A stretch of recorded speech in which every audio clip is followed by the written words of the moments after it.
Board pylon, you have the Hellfire missile rack. These are laser-guided anti-tank missiles.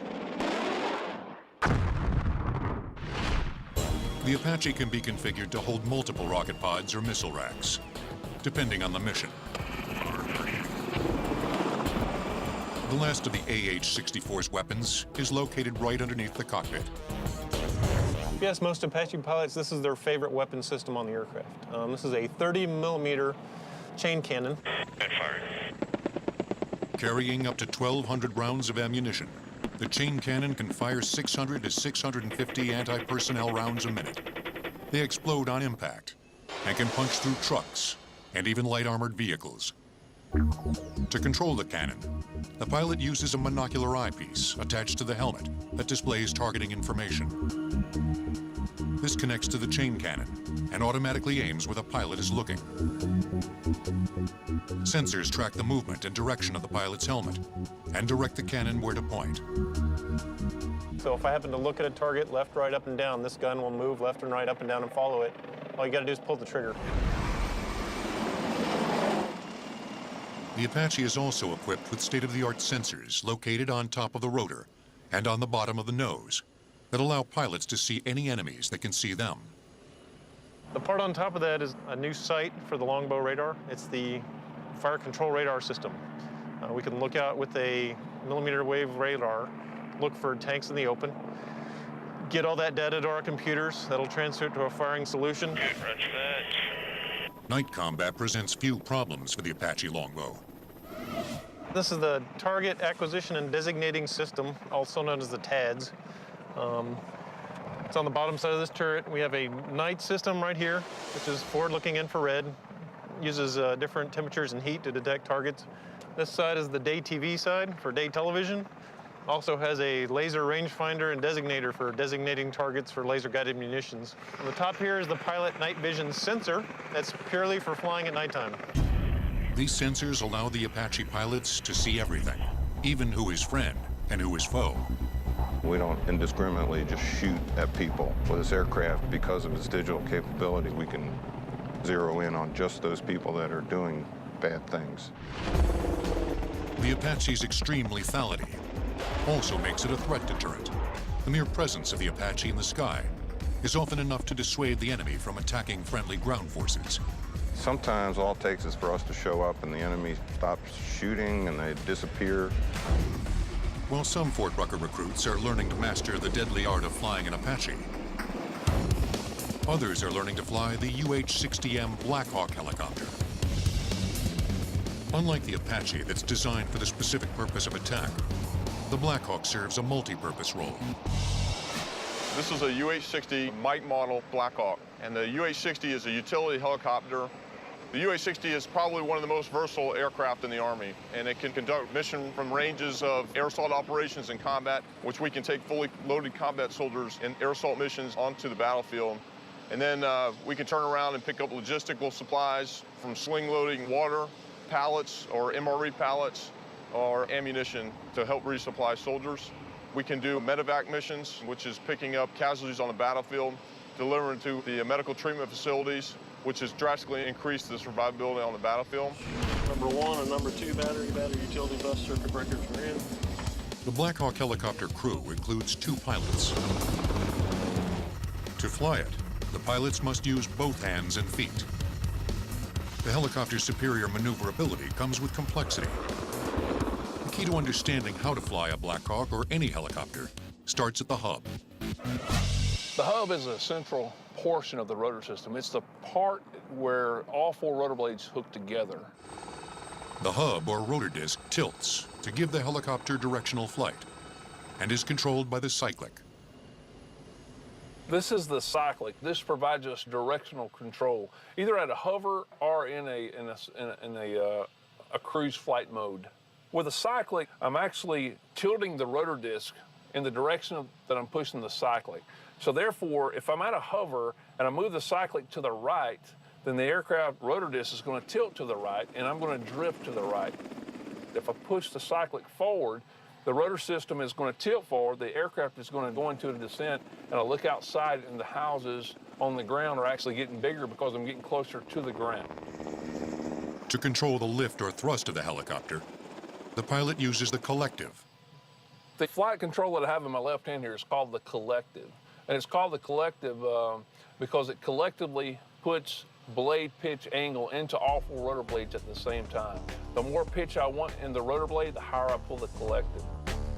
The pitch angle determines how fast the helicopter will lift off the ground in a hover, or how fast it will fly in flight. A zero angle will produce zero lift. As the pitch increases, the blades will push more air downward, resulting in greater lift.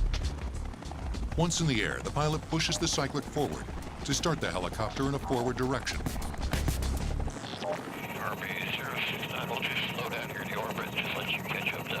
As the pilot flies the aircraft, he uses the tail rotor to keep the nose of the helicopter pointing forward. The purpose of that tail rotor is to provide thrust in the opposite direction of the main rotor turning so that we can maintain our directional flight. Since the main rotor system turns counterclockwise, there's an equal and opposite reaction that forces the fuselage clockwise. Tail rotor counters that. It works the same way as the main rotor in that its blades increase pitch to gain thrust. To maintain a pitch that will keep the helicopter moving forward, the pilot uses his feet to control the tail rotor. If I push left pedal, then that causes the nose of the helicopter to turn left. And then I use counter pressure on the opposite pedal to stop that motion. The Black Hawk has two crew chiefs who are responsible for everything that happens from the cockpit back. We have two crew members that sit in the back of the aircraft, and they're predominantly crew chiefs and door gunners. And they assist with the loading and unloading of the aircraft. We're a utility helicopter, so we want to get in and get out, and the door guns are predominantly there to assist in the suppression of the enemy and provide area coverage. The UH-60M Black Hawk helicopter is the successor to the old UH-1 Huey from the Vietnam War. The Hueys became the workhorses of the military, and much like the Black Hawks, filled many different roles. They evacuated wounded soldiers, transported troops, dropped supplies, and were even used as gunships. But while the Huey pilots flew using only visual references on the ground and maps, Black Hawk pilots fly with state-of-the-art instruments. This aircraft really takes the technology we have in the civilian sector and moves Army aviation into the 21st century. It really does two things. It increases our situational awareness so that when we have the moving map displays, it's very easy for an aviator to know where he's at and what's going on in the battlefield, whether it's an enemy situation that's graphically depicted or the GPS technology of knowing his exact location at all times.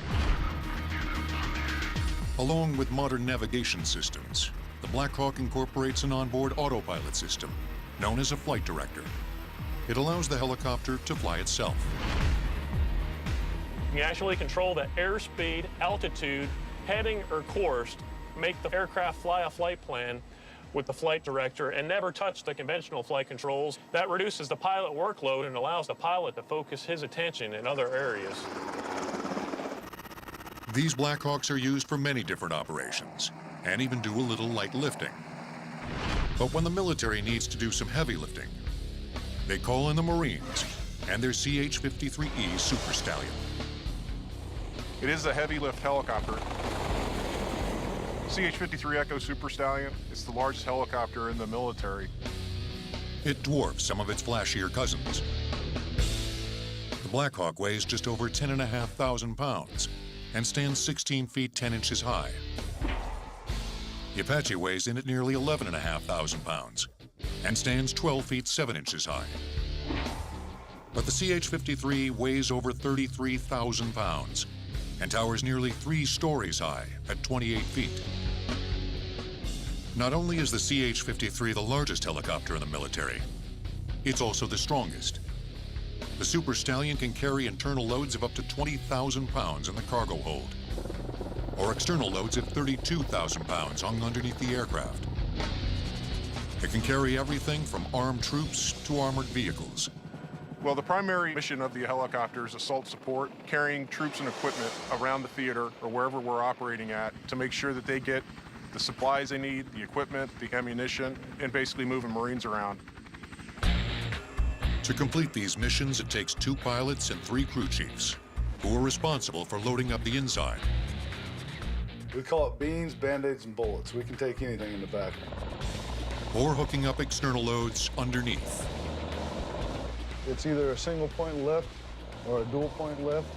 Dual points are usually for longer, wider loads so that you can keep the load from spinning.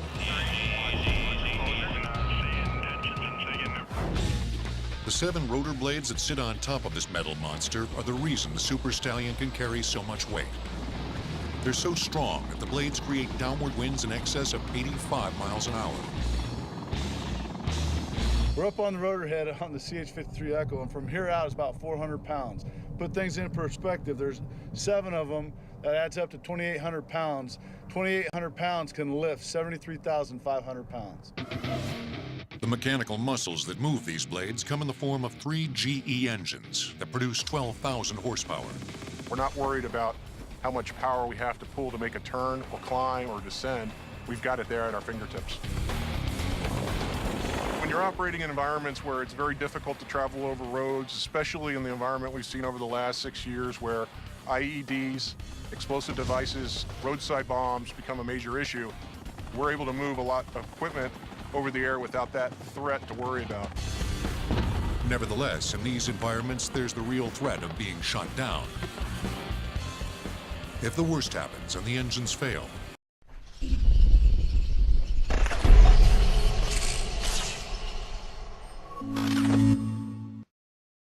CH-53 pilots rely on an aerodynamic phenomenon common to all helicopters, called autorotation. As the helicopter falls, the upward flow of air through the rotor provides enough force to keep the blades turning. Much like a pinwheel, the pilot will lower the collective, decreasing the angle of the blades. This creates just enough lift to slow the descent of the helicopter, and in ideal conditions allows the pilot to land safely. The problem with this aircraft is it's very heavy. It falls like a rock if the engines are out. And if you give that one shot, it's going to be a hard landing no matter what you do. While the Super Stallion carries the heaviest loads, and the Apache can rain death unto thousands. Survivors coming up. Other helicopters save thousands, thanks in part to their unique capabilities. At nearly 125,000 pounds, the largest helicopter ever built was the Russian-made Mil V-12. On August 6, 1969, the V-12 set a record by lifting 88,636 pounds. Helicopters will return on Modern Marvels. Whether a Black Hawk or an Apache, Super Stallion or a civilian model, all helicopters have an aerodynamic versatility unmatched by any other aircraft. They can go up, down, sideways, backwards, and forwards. But it's the helicopter's ability to hover over a sinking ship or a survivor floating in the ocean that makes it an essential rescue instrument to the men and women of the U.S. Coast Guard. And it's this capability that sets it apart from the planes and boats that the Coast Guard uses in conjunction with the helicopter. Well, the helicopter allows the Coast Guard to do the rescue part of search and rescue. We could always go find somebody with some other kind of asset, but the helicopter is really what lets us go out, get somebody, and bring them home. At the U.S. Coast Guard Aviation Training Center in Mobile, Alabama, pilots and crews learn to fly and operate one of the most technologically advanced helicopters in the fleet, the MH-60T Jayhawk. It's a variant of the Navy's SH-60 Seahawk, with several key modifications that allow it to fly in extreme weather to perform water rescues. It's a very safe aircraft. I know we can go out in any kind of weather, do any kind of mission. These helicopters are made to take off and fly in winds that can exceed 100 miles per hour. Flying in a hurricane can be scary, but doing it at night can be even scarier. We have a term, dark and stormy night. You really have to rely on the capabilities of the helicopter to a certain extent, because nighttime over the ocean, if there's no illumination out there whatsoever, it's like flying in a closet. Survivors coming up. Pilots must rely on the helicopter's GPS and infrared systems to show them where they are and how close they are to surging waves. The typical Jayhawk crew consists of 2 pilots, a rescue swimmer, and a flight mechanic that operates the hoist during a rescue and maintains the rear cabin during operations. The Jayhawk conducts a number of missions, including security patrols and disaster relief, but it's primarily responsible for search and rescue missions. Modern Marvels joined this training exercise in the Gulf of Mexico. Guys, we've been diverted to go search for a person in the water. You want to show up on scene and do a sector search and stand by to recover anybody we find in the water. After the command center receives a distress call, it dispatches a rescue helicopter. It will then either give the helicopter exact coordinates of the ship in danger, or its last known coordinates. The primary job of myself as a pilot is to get the aircraft on scene. Once we show up on scene, the avionics system and the glass cockpit here and this new helicopter will actually fly the search pattern for me. And so it gives me the ability to use my night vision goggles to look out the window and actually search for the survivor or the subject vessel that we might be looking for. Roger, looks like we found our survivor there at 2 o'clock. Let's go ahead and do rescue checklist part 2 for free fall deployment of the rescue swimmer. Once the crew spots the distressed ship or floating survivor, the rescue swimmer gets the call. First thing that'll happen is they'll survey the scene. If the conditions are, met, then the swimmer will free fall. Once the swimmer free falls, they'll go down to the victim, and based upon their evaluation, they'll give hand signals to the flight mech. Ready for A-band 2 recovery as a rescue swimmer and survivor. Unlike its military counterpart, the Jayhawk is equipped with another modification, a hoist mounted on the right side of the aircraft to aid in survivor rescues. The Coast Guard's Jayhawk also lets the flight mechanic fine-tune the rescue. This aircraft has the capability that if I need to, I can control from the back small movements, either left, right, forward, or aft. At this point, the flight mechanic takes control of the operation to bring the survivor on board the helicopter. Ferguson, 2 o'clock, begin hoist. Roger, I'm targeted.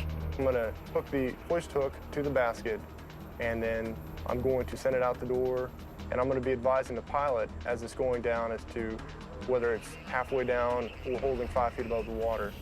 Halfway down. The pilot's going to tell me to direct him to that person, and I will give commands as far as increments in feet where to go. Forward and right, 5. Right, 10. Once we get to that person, I'm going to set the basket in the water. I'm going to advise the pilot that they're in and ready for pickup. At that point, I will hoist the basket. They'll be on their way up. When they get to the door, I'll bring them inside the helicopter. The flight mechanic will then send the basket back down to retrieve the swimmer. Coast Guard crews are responsible for hundreds of miles of ocean, so fuel can be a major consideration. The H-60 Jayhawk helicopter maximum load of fuel is just over 6,000 pounds. With 6,000 pounds of fuel, you can probably plan on flying for about 5.5 hours. We can go 300 miles offshore, remain on scene for 30 minutes, and return back to where we started. Sometimes their missions aren't far out at sea, but on land. When Hurricane Katrina hit the Gulf Coast in 2005, the Coast Guard helicopter crews got the call. And we showed up on scene in New Orleans, and we started seeing flickers of light coming from roofs and windows and stuff. And those were people that were trapped in their flooded houses. So we immediately went into a hoisting situation where we started picking people up off their roofs. Went to the first people we saw, put the basket down. They usually climbed in the basket, got them in the aircraft, and then we took them to the nearest safe place that they weren't going to ground. We unloaded them, went right back to the neighborhood we got them from, and went to the next house down the line. We did this all night until daylight, and in one day we pick up over 100 people, and I did that for the first 4 days straight over New Orleans. The Coast Guard led the way as military and civilian helicopters saved thousands of lives. The sky was literally filled with helicopters everywhere. The U.S. Coast Guard effectively uses helicopters to save people from water. But one helicopter saves people with water. It's called the Erickson Air Crane, and with its unique dragonfly appearance, it's never mistaken for any other helicopter. The air crane is built for one thing: heavy lifting. It has 2 turbine engines that provide 9,000 horsepower to the shaft, allowing the 19,500-pound helicopter to carry an additional 20,000 pounds. This capability makes the air crane a perfect tool for fighting large forest and brush fires. The air crane can be fitted with a 2,650-gallon tank that can be filled with a suctioning device called a ram scoop hydrofoil. It can fill the tank in less than 40 seconds. This tank empties over a 265,000 square foot area and can extinguish fires that might take ground crews precious hours to control and put out. While the heavy lifting Erickson air crane may dominate our construction sites and fire lines, another much smaller, much less expensive helicopter dominates the skies above our cities. In the aftermath of Hurricane Katrina, Coast Guardsmen rescued more than 33,500 people. It was the largest rescue mission in U.S. Coast Guard history. Helicopters will return on Modern Marvels. This is the helicopter that dominated the civilian market for nearly 4 decades. It's called the Bell Jet Ranger. The Bell helicopter was the first helicopter that really was successful in the commercial market, and the ones that you see on TV, for instance, in old movies. Born in 1967, it soon became a favorite of police departments, news stations, and wealthy businessmen all over the world. But these jet turbine-driven helicopters came with a high price tag. By 1971, they cost nearly $115,000. That's the equivalent of nearly $600,000 today. Ex-Bell engineer Frank Robinson decided he could make a helicopter that would be cheaper to fly and maintain. In 1979, Robinson Helicopters started to manufacture the 2-seat R-22, selling them for the same price as a high-end luxury car, about $40,000. They still make the R-22 today. Robinson began selling the R-44, a 4-seat version, in 1992 for $235,000. While Bell's jet helicopters still fill a role for many companies, in 1988, Robinson's helicopters first sold more than Bell, and they've done so every year since. Robinson started with a cheaper, more efficient engine. The R-22 model uses a 4-cylinder piston engine instead of a jet turbine, while the larger R-44 uses a 6-cylinder engine. That is by far the most practical type of engine to use in a small, light helicopter like ours, because it burns a lot less fuel than a turbine. Though less powerful than turbine engines, they still push the R-22 up to a top speed of 110 miles per hour, and the R-44 to a top speed of 135 miles per hour, giving them both a range of over 350 miles. Along with an economical engine, Robinson streamlined the design of his helicopters.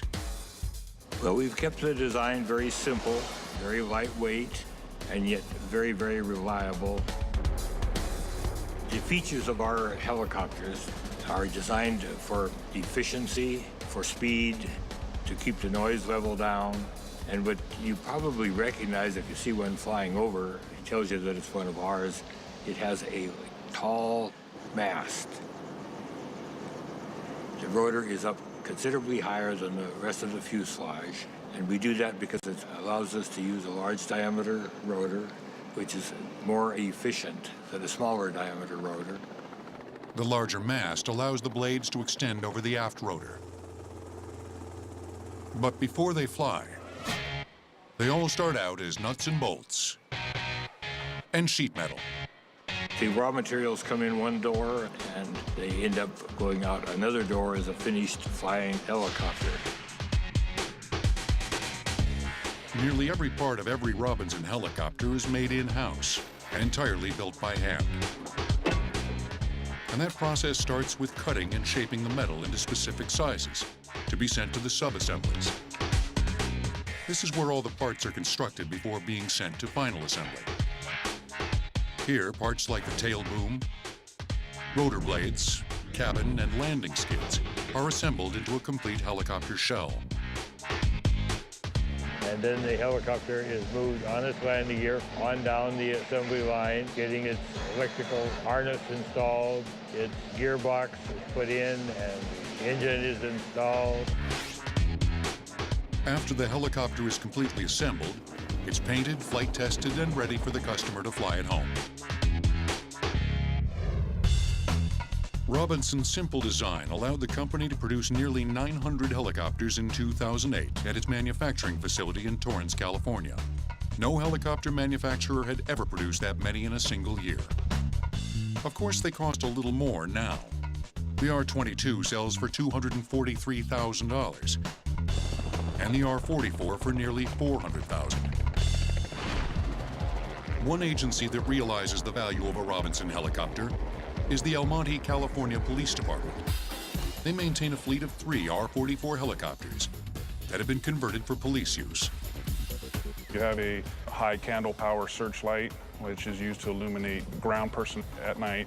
We also have the FLIR, which is the forward-looking infrared, which enables the observer to see heat signatures on the ground at night and even during the day. We also have a different radio package which allows us to talk to a wide variety of police agencies within the Los Angeles County. And there's other equipment such as LoJack, which is a vehicle locating device. Even with these extra add-ons, Robinson helicopters operate for a third of the cost of larger, more expensive police helicopters.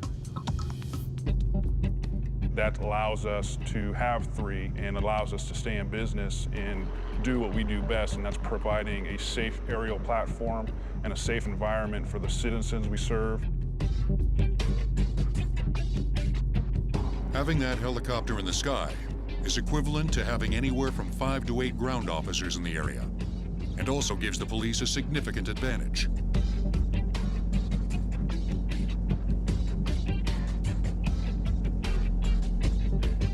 The police pilot relies on ground communication to get the helicopter into the right position.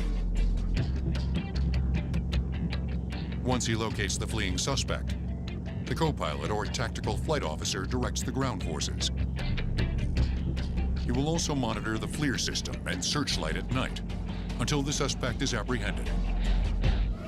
Regardless of how much time and effort is put forth in trying to escape from the police officers, they already know that the helicopter's there, they're going to go to jail eventually. You can run, but you're only going to go to jail tired. The police departments aren't the only organizations taking advantage of Robinson helicopters' low costs. We have other versions of that same basic helicopter which are used for TV broadcasts. So the TV stations can buy that particular model, and all the equipment for their gyro-stabilized cameras and microwave transmissions are all built right into the basic helicopter. These helicopters end up flying for industries all over the world. About 70% of all of the helicopters that we manufacture are exported all over the world, and some of our most active markets right now are places like South Africa, Australia, New Zealand, and of course all of the European countries. The Robinson fills an important niche in an economically cautious world. But if you've got the money, you might prefer one of these tricked-out choppers. In 2000, Jennifer Murray became the first woman pilot to circumnavigate the Earth in a helicopter. She did it in a Robinson R-44. Helicopters will return on Modern Marvels. Helicopters aren't just for police forces and the military. Some individuals and corporations like the luxury of commuting as the crow flies. For that, many people turn to Bell helicopters. We offer any helicopter for any need, whether that's corporate or VIP travel to and from the golf course and the boardroom. Any of our products in our line currently can suit any of those needs. Once you decide on a helicopter, Edwards & Associates is Bell's completion house of choice. Edwards & Associates takes a Bell helicopter like this right off the line and customizes it from the inside out. When a customer wants to buy an aircraft, the first thing we need to know is what kind of configuration do they need? Is it corporate? Is it utility, VIP? Just what type of equipment do they need? We figure out what would best suit their mission requirements, and then we build the aircraft from that proposal. And that can be costly, up to $2 million just for customizing. It starts with an 800-mile flight from Bell's manufacturing plant. Using only a basic instrument panel, the helicopters make their way from Maribel, Canada, to a facility in Piney Flats, Tennessee. This is what we start with when we begin our completion. It's what we call a green aircraft. It has no avionics, nothing installed, just the bare bones aircraft. Edwards disassembles the helicopter to start the customizing process. The helicopter then goes into the completions hangar, where workers install the wiring and flight instruments. Workers run wiring through the helicopter to connect the instrument panel in the front to the computer systems that control it, placed in a rear compartment. After we finish the installation of the avionics and all the wiring and we've buttoned up all the panels, this is when we start to install the interior.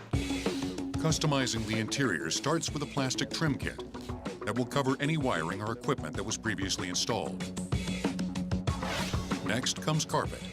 And if you don't want a solid color, we can have something such as this or this. All we got to do is get your design that you want, have a computer rendering done of it, and sent to the carpet company where they can manufacture it, whatever your logo is, however you want it to look. The seat covers come with the same options. Once the customer has chosen the colors and materials for the seats, they're handmade and installed. The next step is plating. We have several examples here of some plating. Here's some door trim. This goes around where you open the door. There's hundreds of colors of plating, different styles, brushed aluminum, brushed gold, whatever you would like to have. We put reclining seats in, had cabinets up where they could talk on the phone or work on their laptop, had monitors that actually would rise up. The sky is the limit, anything you want to do. But they aren't finished yet. The last step is the paint. And this is where the customer can really make the helicopter his or her own. In just 4 months, the workers at Edwards and Associates take a helicopter straight off the line and turn it into a hovering luxury suite. For those that can't afford an Edwards conversion, there's still hope. Rotorway International in Chandler, Arizona, manufactures experimental helicopter kits that deliver to your door. An experimental helicopter is a helicopter that is within easy reach of anybody to purchase, and it allows them to build the helicopter themselves. It also allows them to invest their time and save exponential dollars. Rotorway's two-seat A600 Talon is just over $100,000, some assembly required. It can fly as fast as 100 miles per hour. It can reach a ceiling height of approximately 8,000 to 10,000 feet. And it is designed to give everyone the satisfaction of flying in a helicopter. We think that anybody can build this helicopter. Rotorway tries to make it easy on the garage mechanic. They assemble some of the more complex components for the customer, including the drive assembly, tail boom, and most importantly, the engine. We will send you a proven, dyno-tested, ready-to-install engine for your helicopter. One man that knows all about building a Rotorway helicopter is flight instructor Chris Strachan, who's building his third A600 Talon at his hangar in Van Nuys, California. It's a very simple process. They do most of the difficult stuff, and it's this 49%, 51% rule.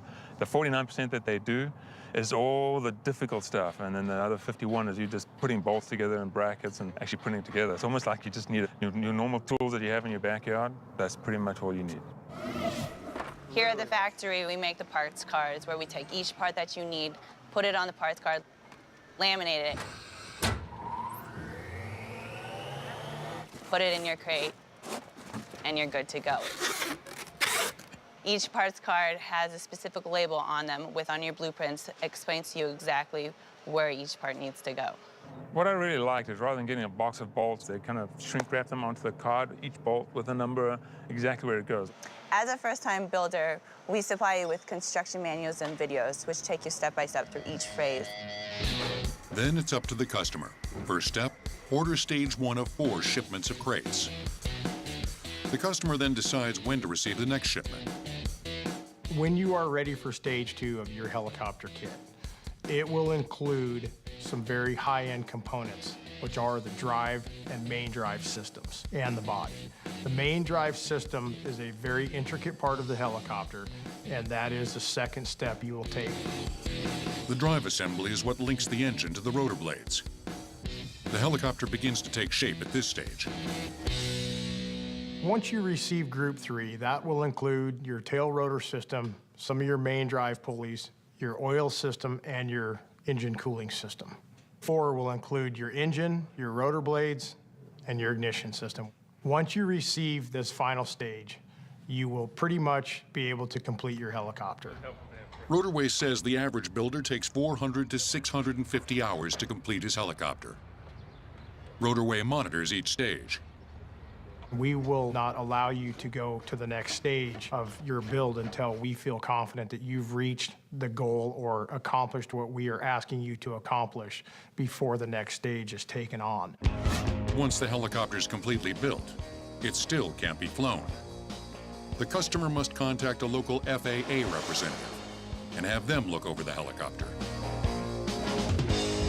They will take you through a sign-off procedure where they will inspect your helicopter, be sure it's built correctly. Finally, it's given an airworthiness certificate. Then the owner is free to fly his brand new helicopter. Most people don't realize that. For the price of a good Corvette, I can have a helicopter that can fly pretty much anywhere. Why even drive somewhere where you can fly? So perhaps you too will be flying a helicopter soon. But don't try this. For your close-ups, you'll want one of these. Rotoway is the oldest helicopter kit company in the world. In 1967, its Scorpion model became the first kit helicopter on the market. Helicopters will return on Modern Marvels. Today, not all helicopters have a pilot inside. Take the Fire Scout from Northrop Grumman. It's linked to a ground control facility that will give it coordinates. Once programmed, it can fly to an assigned area, perform its mission, and return home. It can even autonomously take off from and land on a moving aircraft carrier. Northrop Grumman modified a full-size Schweitzer 333 to create the Fire Scout. It has a top speed of 145 miles per hour. Although the original intent was to use the Fire Scout to provide reconnaissance, it can be outfitted with rocket launchers and laser-guided missiles. The Fire Scout is certainly a successful pilotless helicopter, but in the future, perhaps pilotless helicopters will look and behave more like this one. It's called the Dragonflyer X6. It's an intelligent, self-flying helicopter that changes all the rules of how a helicopter flies. It's called the Dragonflyer X6. It's a 6-rotor VTOL helicopter that we designed in our factory. Dragonfly Innovations in Saskatoon, Canada, developed the X6 to be a new breed of helicopter, winning Popular Science's Best of What's New award in the Aviation and Space category in 2008. It can be controlled via the computer or via a pilot on the ground. The secret behind this high-tech flyer is the carefully calibrated computer. Calculates every move the Dragonflyer makes. It's virtually a flying computer. There's very complicated software on board to make it fly very stable that typical helicopters don't have. Flying a full-size helicopter, it's like balancing a ball on a needle. Now, this helicopter is unique in that it senses acceleration and angles, and it always wants to keep level. So right now, we have full control of the helicopter. We have yaw, which is this movement. We have pitch forward, pitch backward, and roll left and roll right. So what I'm going to do here is I'm going to take these sticks and smash them around, and you'll notice how that the helicopter always levels itself. If you ever get confused or in trouble, let go of the stick. The way the Dragonflyer uses its 6 rotors to move is revolutionary. The helicopter changes direction by speeding and slowing up the RPM of the individual motors. So if you wanted to go forward, you would speed up the rear motors to push the helicopter forward. To yaw the helicopter right, you would speed up all the top motors and slow down all the bottom motors. On the contrary, to yaw left, you would speed up the bottom motors and slow down the top. So just the varying RPM of the individual motors will make this helicopter go in a different direction. A typical helicopter uses the pitch of the rotor blades to increase speed. This helicopter has a fixed pitch. Speed is controlled by simply increasing the power of the motors. This smart helicopter can make anyone a pilot in a matter of hours. It's even outfitted with safety features that allow it to auto-land if anything goes wrong. The Dragonflyer was designed to record still and video photography. It has a special mount built into the frame to hold a camera. The helicopter can lift approximately 500 to 600 grams. That's more than enough weight to carry most consumer digital and video cameras. But the Dragonflyer's size and mobility give it many different photographic applications. The civil applications are anywhere between aerial photography, aerial videography, police work, fire inspection, archaeology. So there's a huge range of civil applications. We've even done studies on bird nests with the helicopter. So you can actually fly the helicopter up to a tree and take photographs of birds. The Dragonflyer X6 may not have the size of some of its big brothers, but like them, it has the versatility to serve in multiple roles. They're a unique type of aircraft that our civilization now finds indispensable.